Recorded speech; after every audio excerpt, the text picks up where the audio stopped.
Selamat pagi saudaraku yang terkasih dalam nama Tuhan kita Yesus Kristus. Kita bertemu kembali dalam sapaan renungan harian pada hari ini. Mari kita berdoa. Kasih karunia Tuhan kita Yesus Kristus, kasih setia dari Allah Bapa dan persekutuan Roh Kudus, itulah kiranya menyertai kamu. Amin. Renungan harian untuk kita pada hari ini yaitu yang tertulis di kitab 1 Raja-Raja 8 ayat 23. Lalu berkata, "Ya Tuhan Allah Israel, tidak ada Allah seperti Engkau di langit di atas dan di bumi di bawah.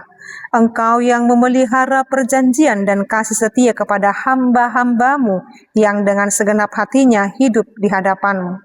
Dungini nama ale Jehovah debatani Israel, dangadong debatana tudo soko di banua gijang, dohot di banua tongaon. Hodo tutu pahoton perjanjian dohot asini roha tunaposom akan namar parange di julum sian nasa rohana." Demikian pembacaan firman Tuhan. Saudaraku yang terkasih, Salomo telah melakukan apa yang telah Tuhan harapkan dia lakukan, yaitu pembangunan bait suci, kemegahan dan sangat indah sekali. Itu sudah dilakukan dan telah dikerjakan dengan baik. Apa yang dijanjikan oleh Allah kepada bapaknya yaitu Daud, bahwa di zaman anakmu lah bait suci akan terbangun. Saudaraku yang terkasih, kita perlu mengingat dalam konteks ini, konteks pembangunan bait suci ini, kondisi ekonomi Israel sebenarnya sedang tidak baik-baik saja, tapi Tuhan yang melayakkan dan mencukupkan, sehingga bangunan bait suci itu sangat megah dan indah sekali. Ya, walaupun kita tahu bahwa sesungguhnya Daud juga sudah menyediakan bahan-bahan itu, juga lama sekali dia siapkan bahan-bahan itu dan dikerjakan oleh anaknya itu Salomo. Maka dalam hal ini dikatakan bahwa demikian juga dengan keadaan kita, bahwa ketika kita mengandalkan pertolongan dan kebaikan Tuhan, Tuhan nyatakan kepada kita. Seluruh rencana, seluruh kegiatan, seluruh keberhasilan yang kita capai haruslah ditempatkan dalam rangka pengakuan dan keberhasilan yang tidak terlepas dari pengaruh dan kebesaran dan kesetiaan Tuhan.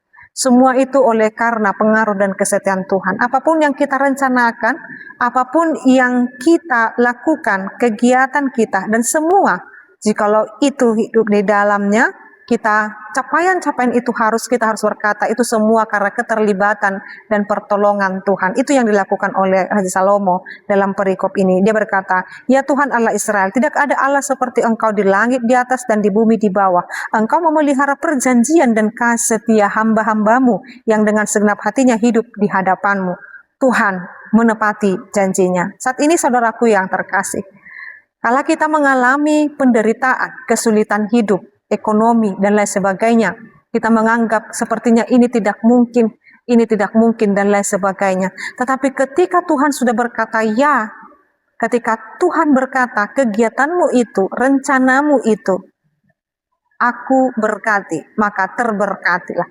Maka yang kita lakukan adalah memohonkan semua kegiatan kita, rencana kita pada perkenanan Tuhan.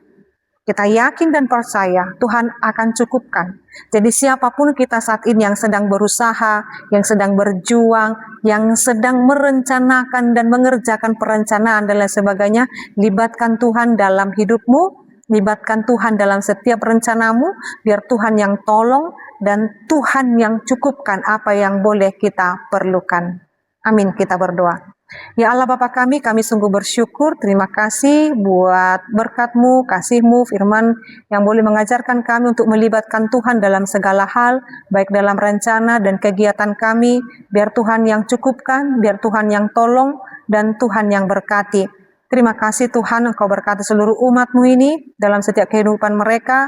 Biarlah Tuhan melimpahi mereka dengan segala rezeki, kesehatan yang daripada Tuhan. Kami berdoa buat bangsa negara kami Indonesia, kiranya Tuhan juga berkati dan kota di mana kami tinggal. Dan kami juga berdoa buat para hamba-hamba Tuhan, para pelayan-pelayan Tuhan, yang mempersiapkan diri dalam peribadahan minggu esok. Kiranya Tuhan juga memberkati mereka supaya segala persiapan yang mereka lakukan berkenan di hadapan Tuhan. Ini kami Tuhan, Terimalah kami dan berkatilah kami dalam sepanjang hidup kami selama Tuhan masih memberikan kami nafas kehidupan di dunia ini. Dalam nama Yesus Kristus dan pimpinan Roh Kudus kami berdoa dan mengucap syukur. Anugerah daripada Tuhan kita Yesus Kristus, kasih setia dari Allah Bapa dan persekutuan Roh Kudus itulah kiranya menyertai dan memberkatimu sekarang sampai selama-lamanya. Amin. Selamat pagi saudaraku yang terkasih, selamat melanjutkan aktivitasnya dan selamat mempersiapkan diri dalam peribadahan minggu esok. Shalom.